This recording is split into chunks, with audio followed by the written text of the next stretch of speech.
જો આપણે કાલે બીજની સામાન્ય રચનાઓ જોઈ કે કોઈ પણ બીજમાં કઈ રચનાઓ સામાન્ય રીતે આવેલી હોય, તો પહેલી હતી બીજાવરણ, બીજી હતી બીજપત્રો, ત્રીજી રચના હતી ભ્રૂણાગ્ર, ભ્રૂણમૂળ એટલે કે ભ્રૂણના ભાગો, બીજ કેન્દ્ર અને બીજ છિદ્ર.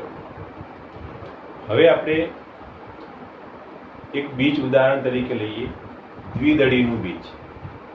તો પહેલા તો દ્વિદળી બીજ કોને કહેવાય? તો જે બીજની અંદર બે બીજપત્રો આવેલા હોય, એટલે કે જે બીજના બે ફાડ થઈ શકતા હોય, એ બીજને આપણે દ્વિદળ બીજ કહીશું. દાખલા તરીકે આવા બીજની અંદર એક તો વાલ, ચણા,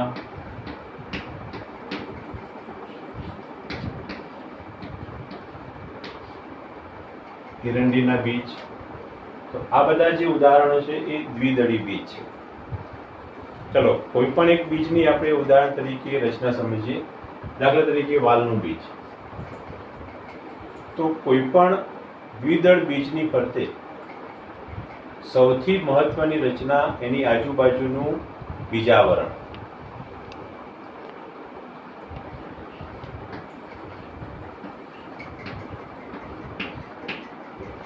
કોઈ પણ બીજની ફરતે બીજાવરણ જે આવેલા છે એ બે હોય છે. દાખલા તરીકે આપણે વાલનું બીજ ઉદાહરણ તરીકે લઈએ.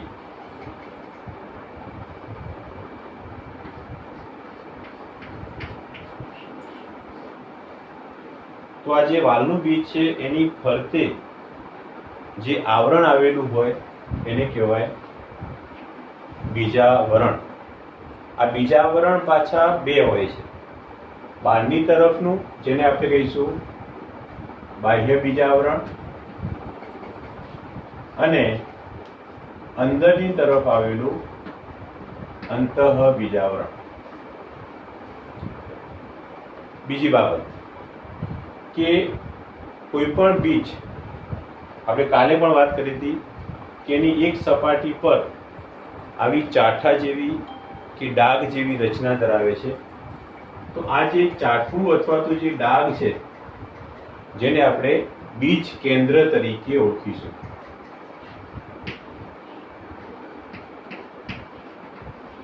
બીજ કેન્દ્ર.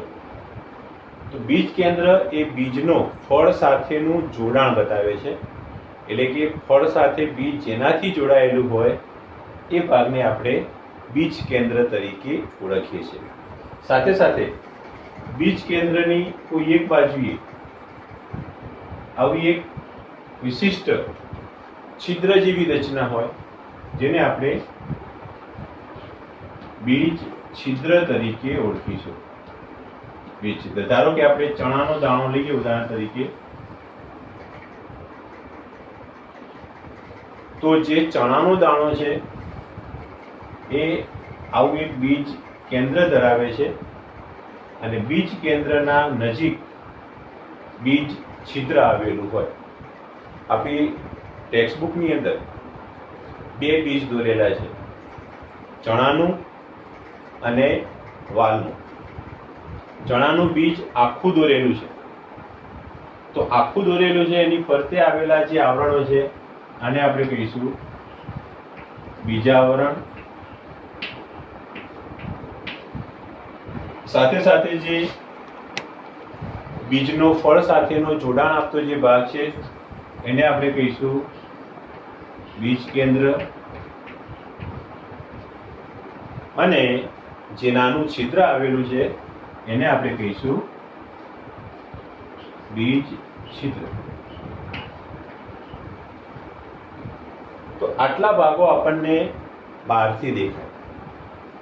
હવે આપણે બીજને અંદરથી જોવું છે, તો બીજની અંદર કયા ભાગો આવેલા હોય? તો યાદ રાખો કે કોઈ પણ બીજ હોય એની અંદરની તરફ એક તો બીજપત્રો આવેલા હોય. બીજપત્રો. અહીં આપણે દ્વિદળીનું બીજ ભણીએ છીએ, એટલે જેના બે ફાડ થઈ શકે એવું બીજ. આ બે ફાડ એટલે શું? તો બે બીજપત્રો. યાદ રાખો, બીજપત્રોની અંદર સામાન્ય રીતે ખોરાકનો સંગ્રહ થયેલો હોય એટલે એને ખોરાક સંગ્રહી પોષક પર્ણો પણ કહેવાય. તો બીજપત્રો જો દ્વિદળીનું બીજ હોય તો બે હોય, બે બીજપત્રો આવેલા હોય. ચલો, એ કેવી રીતે? ધારો કે કોઈ પણ વાલનું જે બીજ છે એને આપણે 2, 3, 4 કલાક પલાળી દઈએ અને પછી એને સેજ દબાઈએ તો એ તૂટે છે અને તૂટવાના કારણે આવી બે રચનાઓ એકબીજાથી છૂટી પડે છે. આ રીતે આપણે બીજને ખોલ્યું. કોઈ પણ બીજના બે બીજપત્રો હંમેશા એક ધરી દ્વારા, એક રચના દ્વારા જોડાયેલા હોય. તો આ જે રચના છે એને કહેવાય બીજ ધરી. નામ પછી લખું છું, આને આપણે શું કહીશું? બીજ ધરી. આ બીજ ધરી સાથે બે બીજપત્રોની વચ્ચે એક વિશિષ્ટ બીજો ભાગ આવેલો હોય જેને આપણે કહીશું કોઈ પણ બીજમાં આવેલો ભ્રૂણ. ભ્રૂણ કહેવાય. હવે ભ્રૂણ શું છે સમજી લો. ભ્રૂણ એ વનસ્પતિનું સુષુપ્ત બાળ સ્વરૂપ છે. તો જે ભ્રૂણ અહીંયા બે બીજપત્રોની વચ્ચે આવેલો હોય એ કેવો હોય? તો એની રચના આ પ્રમાણેની હોય છે.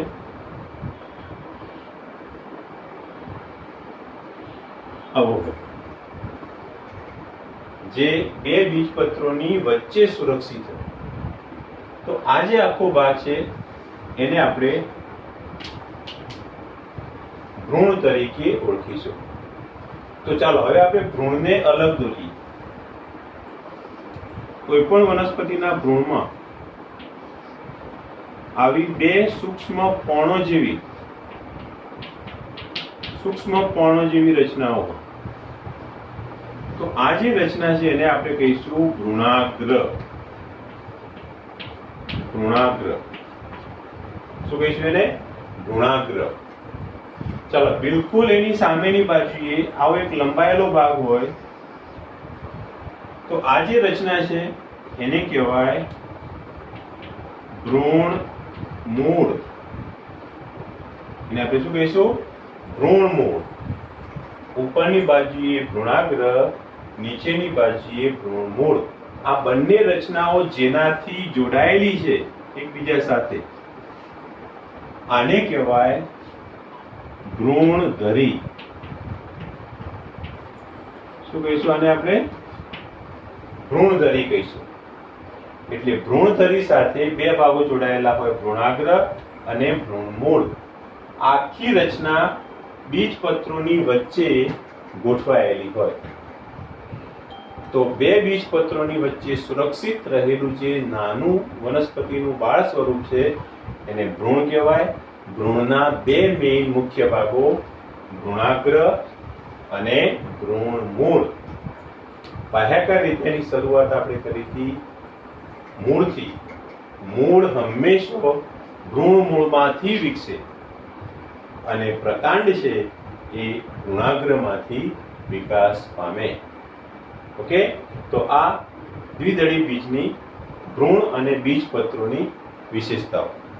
હવે આપણે સમજીએ કે કોઈ પણ વનસ્પતિનું જે બીજ હોય છે એના જે બે બીજપત્રો છે એની અંદર ખોરાકનો સંગ્રહ થયેલો હોય છે. શા માટે ખોરાકનો સંગ્રહ થાય છે? તો જ્યારે તમે બીજને વાવો એ ઉગે અને ઉગીને જ્યાં સુધી જાતે ખોરાક બનાવતું ના થાય ત્યાં સુધી બીજને પોષણ પૂરું પાડવા માટે બીજની અંદર એક પેશી આવેલી હોય છે જેને આપણે નામ આપીએ છીએ ભ્રૂણ કોષ. આ શબ્દ યાદ રાખજો. બીજની અંદર આવેલો ખોરાક આને આપણે શું કહીશું? બીજમાં રહેલો ખોરાક અથવા એને કહીશું પોષક પેશી. કોઈ પણ બીજની અંદર પોષક પેશી હોય, એટલે કે ખોરાક જમા થયેલો હોય, એટલે કે ભ્રૂણકોષ હોય. હવે મોસ્ટ ઓફ જે દ્વિદળીના બીજ છે એમાં મોટા ભાગે ભ્રૂણકોષ વનસ્પતિના ભ્રૂણ વિકાસ દરમિયાન વપરાઈ જાય છે. તો એવા જે બીજ છે જેમાં ભ્રૂણકોષ વપરાઈ જાય છે એવા બીજને આપણે નામ આપીશું અભ્રૂણપોષી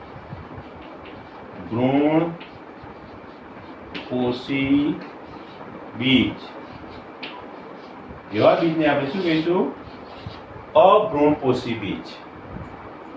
પણ અપવાદ રૂપે એરંડીના જે બીજ છે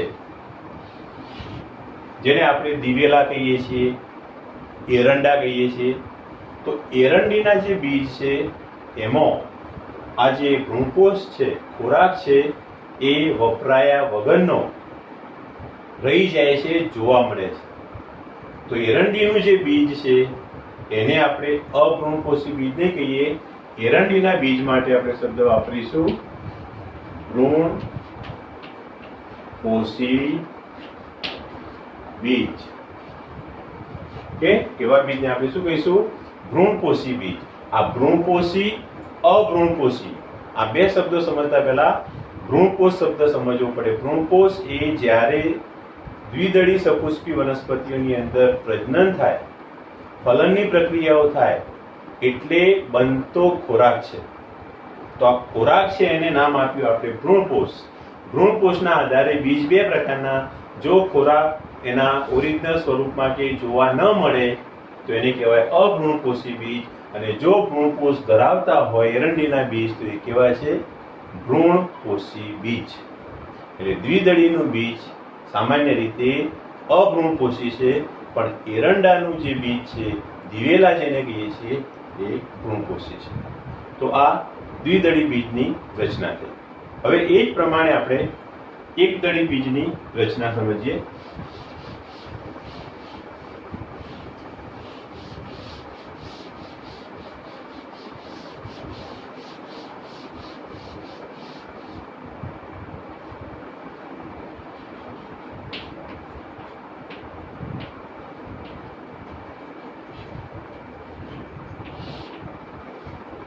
એકદળી બીજ,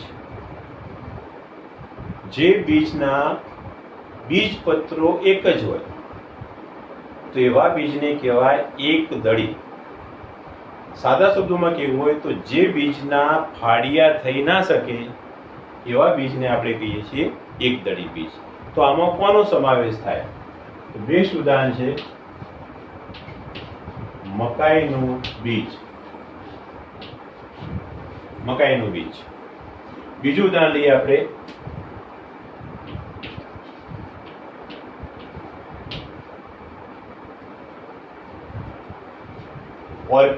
ઓર્કિડ નામની વનસ્પતિના બીજ. હવે આ બે ઉદાહરણ એટલા માટે આપણે લઈએ છીએ કે મકાઈનું જે બીજ છે એ એકદળી વનસ્પતિનું બીજ હોવાની સાથે સાથે ભ્રૂણપોષી છે. મકાઈનું બીજ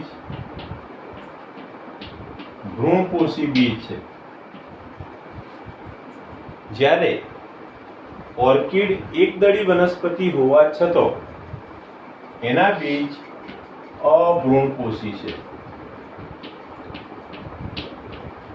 આ યાદ રાખજો કે ઓર્કિડનું બીજ અભ્રૂણપોષી છે, મકાઈનું બીજ ભ્રૂણપોષી છે. બંને એકદળી વનસ્પતિઓના બીજ છે, તે છતાં પણ બંને વચ્ચે આ એક તફાવત છે. હવે ઓર્કિડના બીજ બહુ નાના છે એટલે એમાં ખોરાકનો સંગ્રહ થયેલો હોતો નથી, એટલે અભ્રૂણપોષી છે. જ્યારે મકાઈ જેવા જે બીજ છે એ ભ્રૂણપોષી છે. તો આપણે અહીંયા ઉદાહરણ તરીકે મકાઈનું બીજ લઈએ. આપણે જાણીએ છીએ કે કોઈ પણ બીજની અંદર સૌથી બહારનું જે આવરણ છે એને કહેવાય બીજાવરણ. તો મકાઈનો જે દાણો છે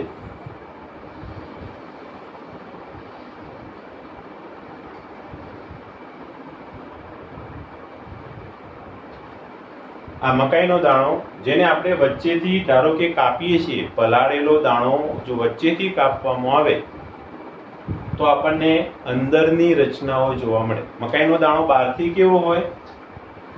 તો આવો ત્રિકોણ હોય છે, તમે જોયો હશે. એની નીચે આવી એક રચના હોય છે. તો મકાઈનો જે દાણો છે એનું આ એક બીજપત્ર છે. બીજપત્ર એક જ હોય છે, બીજપત્ર એક જ હોય, અને એની ફરતે જે આવરણ આવેલું છે એને આપણે શું કહીએ છીએ? બીજાવરણ. હવે યાદ રાખો કે મકાઈનું જે બીજ છે એની ફરતે જે બીજાવરણ આવેલું છે એ આ જે આખી રચના છે એની સાથે જોડાયેલું છે. હવે મકાઈનો દાણો જો આપણે ફળની દ્રષ્ટિએ વિચારીએ તો એ ફળ છે. તમને સવાલ થાય કે મકાઈનું બીજ કરીએ છીએ અને તમે સાહેબ કહો છો ફળ છે. મકાઈનો દાણો ફળ છે. કારણ એટલા માટે કે આખી જે રચના છે મકાઈના દાણાની એ એનું ફળ છે. તો ફળની ફરતે શું હોય? ફલાવરણ. અને બીજની ફરતે શું હોય? બીજાવરણ. મકાઈના દાણાની ફરતે ફલાવરણ અને બીજાવરણ, આ બંને આ રીતે એકબીજા સાથે જોડાયેલા હોય છે. ફલાવરણ બીજાવરણ બંને જોડાયેલા છે. તો આ જે વિશિષ્ટ રચના છે એને સંયુક્ત આવરણ કહેવાય.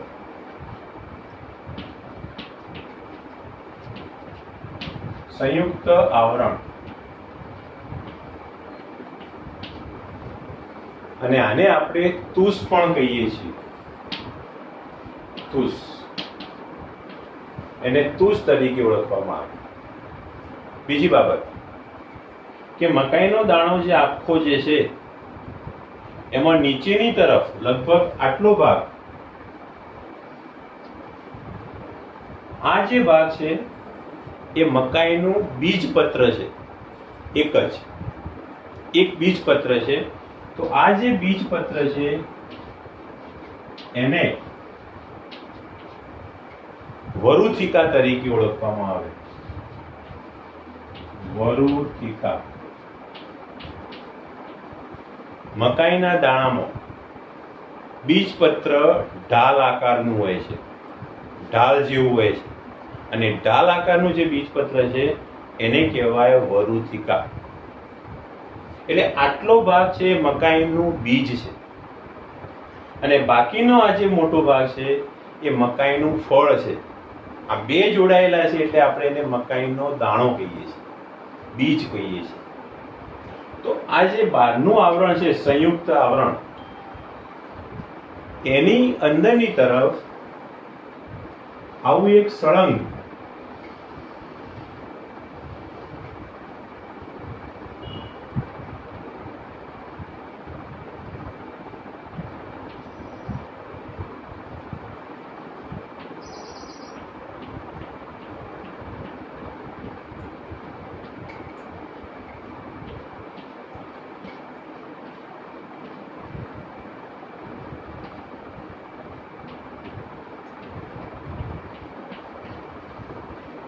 સંયુક્ત કવચની અંદરની તરફ આવું એક સળંગ ચોરસ કે લંબચોરસ જે કોષ હોય એનું એક સ્તર આવેલું હોય છે.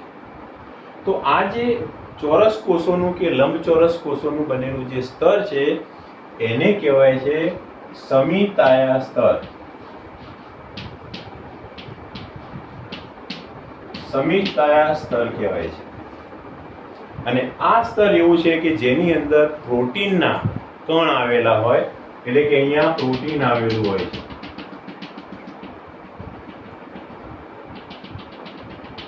એટલે કે આ સ્તર આખું પ્રોટીનનું બનેલું હોય છે. તમે જો મકાઈનો દાણો પોષણ પૂરું પાડવા માટેની સગવડો ધરાવે છે, તો પ્રોટીનથી ભરેલું સ્તર છે એને કહેવાય સમિતાયા સ્તર. એ સિવાય આ જે બાકીનો અંદરનો જે વિસ્તાર છે, આખો જે વિસ્તાર છે, આને આપણે કહીશું સ્ટાર્ચ. સ્ટાર્ચ યુક્ત ભ્રૂણપોષ.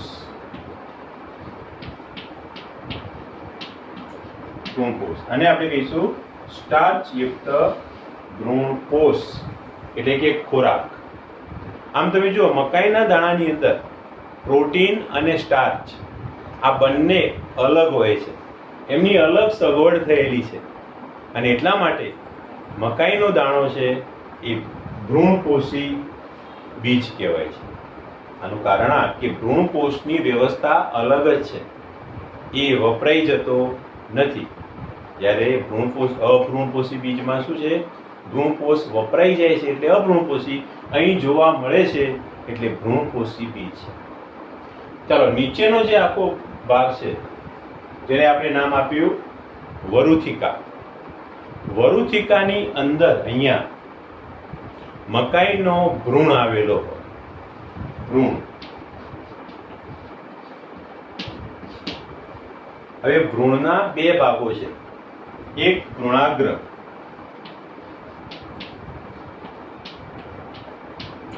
અને બીજો છે ભ્રૂણમૂળ. તો આ બંને ભાગો અહીં ક્યાં આવેલા હોય એ આપણે સમજીએ. તો બીજપત્ર સાથે આવી એક ગર્ભધરી આવેલી હોય છે, ગર્ભધરી અથવા બીજધરી. અને આ બીજધરીની ઉપરની તરફ આવો એક લંબાયેલો ભાગ હોય અને એક ભાગ આ રીતે નીચેની તરફ લંબાયેલો હોય છે. આ ઉપરની તરફ જે લંબાયેલો ભાગ છે એને આપણે કહીશું ભ્રૂણાગ્ર, અને નીચેની તરફ લંબાયેલો જે ભાગ છે એને કહેવાય ભ્રૂણમૂળ.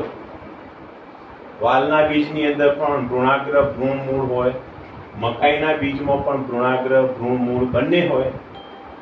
પણ યાદ રાખો કે એકદળી બીજની અંદર ભગવાને એક વિશિષ્ટ સગવડ આપી છે.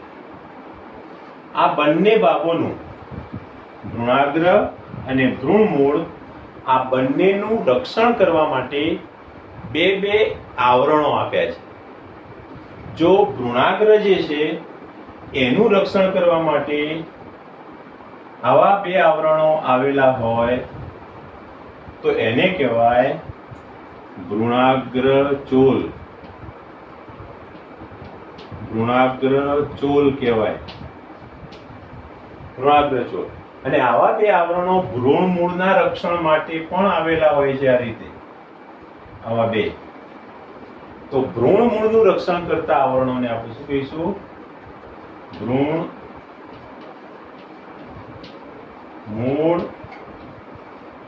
ચોલ. ભ્રૂણમૂળ ચોલ તરીકે આપણે એને ઓળખીશું. તો આવી બે વધારાની રચનાઓ મકાઈના બીજની અંદર આવેલી હોય તો આખી જે રચના છે એને આપણે કહીશું મકાઈના બીજની અંતસ્થ રચના. ફરીથી રિપીટ કરો કે મકાઈના દાણાની ફરતે બીજાવરણ અને ફલાવરણ બંને જોડાઈને એક આવરણ સ્વરૂપે હોય છે, એને કહેવાય સંયુક્ત આવરણ. સંયુક્ત આવરણની અંદરની તરફ સળંગ ચોરસ લંબચોરસ કોષોનું બનેલું સમિતાયા સ્તર આવેલું હોય. એની અંદર સ્ટાર્ચ ધરાવતો ભ્રૂણપોષ ભરેલો હોય. આમ મકાઈના બીજમાં ભ્રૂણપોષની વ્યવસ્થા અલગ છે એટલે મકાઈનું બીજ ભ્રૂણપોષી કહેવાય. નીચેનો ઢાલ આકારનો જે ભાગ છે એને વરુથિકા કે મકાઈનું બીજપત્ર કહેવાય છે. બીજપત્ર એક જ હોય જે ભ્રૂણને રક્ષણ આપે છે. ભ્રૂણની રચનામાં બે ભાગો, એક ભ્રૂણાગ્ર અને બીજો ભ્રૂણમૂળ. આ બંનેનું રક્ષણ કરવા માટે આવરણો જેવી બે રચનાઓ આવેલી હોય, ભ્રૂણાગ્ર ચોલ અને ભ્રૂણમૂળ ચોલ. ઓકે, તો આ થઈ મકાઈના બીજની આંતરિક રચના. મકાઈનું બીજ ભ્રૂણપોષી છે અને ઓર્કિડના બીજ અભ્રૂણપોષી છે. ઓકે, હવે આપણે